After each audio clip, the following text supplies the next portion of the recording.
তো হে guys welcome to Geetartha. চ' বহুত বৰষুণ দি আছে এইকেইটা দিন, সদায় মানে পূৰা বৰষুণে দি আছে। ইমান টানকৈ দিয়া নাই, কিন্তু মানে দিনটো এনেকৈ কিনকিনীয়া বৰষুণ দিয়ে আছে।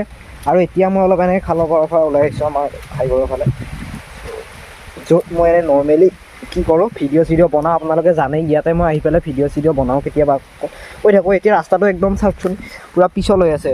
আৰু এইফালে মই ভাবিছোঁ অকণমান এনেকুৱা মুকল অলপ এনেকুৱা ঠাইত আহি পেলাই আপোনালোকে কথাখিনি পাতোঁ। এতিয়াতো বৰষুণ দিয়ে আছে, মোৰ গাত পৰি আছে, তথাপি ভিডিঅ'টো বনাইছোঁ। ফিল এটাকে বেলেগ ভাল লাগিছে কিবা এইটো ফিলটো। তো এতিয়া মই ইফালেদি অহা নাই, তলেদি আহি আছোঁ, কাৰণ পিছল আছে ওপৰত পৰি ভিতৰকৈ। আৰু একদম কিনকিনীয়া বৰষুণ মোৰ গাত পৰি আছে, কিন্তু বেলেগ এটা ফিল। বানপানীও হ'ব পাৰে, ঠিক নাই, ক'ব নোৱাৰোঁ বাৰু এতিয়া, কিন্তু পানী হৈছে কেওফালে। আৰু এটা বস্তু এটা দেখা পাইছোঁ, আহি থাকোঁতে হাতী এটা দেখা পাইছোঁ। আপোনালোকক হাতীটো দেখুৱাইছে, চাওক।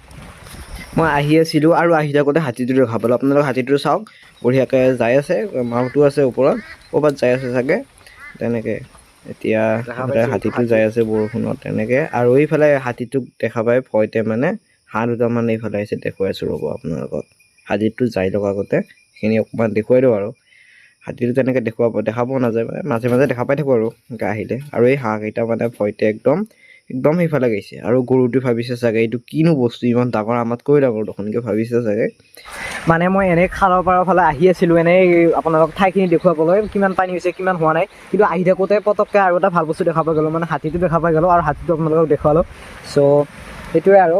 তো এনেকৈ আহি আছিল, হাতীটো মাউত এটা উঠি কিনে যাই আছে ক'ৰবাত। তো এইফালে আপোনালোকে চাওক কিমান পানী হৈছে। এইফালে খালটো একদম পূৰা বুৰু মানে পানী ভৰ্তি হৈ আছে। আৰু এইফালে চব পথাৰৰ একদম যিবোৰ আলি বুলি কওঁ আমি, আলিবোৰ দেখা নোপোৱা হৈছে, একদম বহুত পানী। আৰু এইখিনি মানে গছবোৰৰ কাৰণে ইমান বৰষুণ পৰা নাই, যদিও এইফালে একদম খালটোতো পানী বহুত হৈছে। আৰু এইফালৰ পৰা গোটেই পানী হৈ আছে।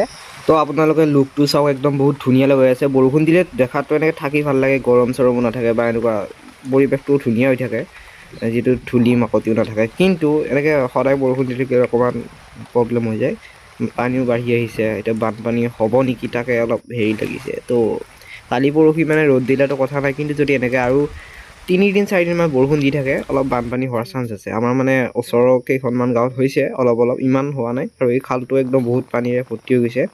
আৰু এইটো চাওক, একদম পূৰা নন ষ্টপ বৰষুণ দি আছে। মই এটা চিন এটা লৈছিলোঁ, এইটো আপোনালোকে চাওক, ধুনীয়া লগা হৈছে পৰিৱেশটো। আৰু বৰষুণ দিলে ভাল লাগে অলপ, আৰু বেছি সেউজীয়া যেন লাগে, অকণমান বস্তুবিলাক চাফা হৈ যায় ন। তো আজিৰ ভিডিঅ'টো এনেকৈ বনালোঁ, বহুত বিশেষ একো নাছিল দেখুৱাবলৈ, কিন্তু যিটো পৰিৱেশটো দেখুৱালোঁ আপোনাৰ লগতে কথা দুটা, সেইখিনি কথাখিনি ক'লোঁ আৰু আপোনালোকক এনেকৈ।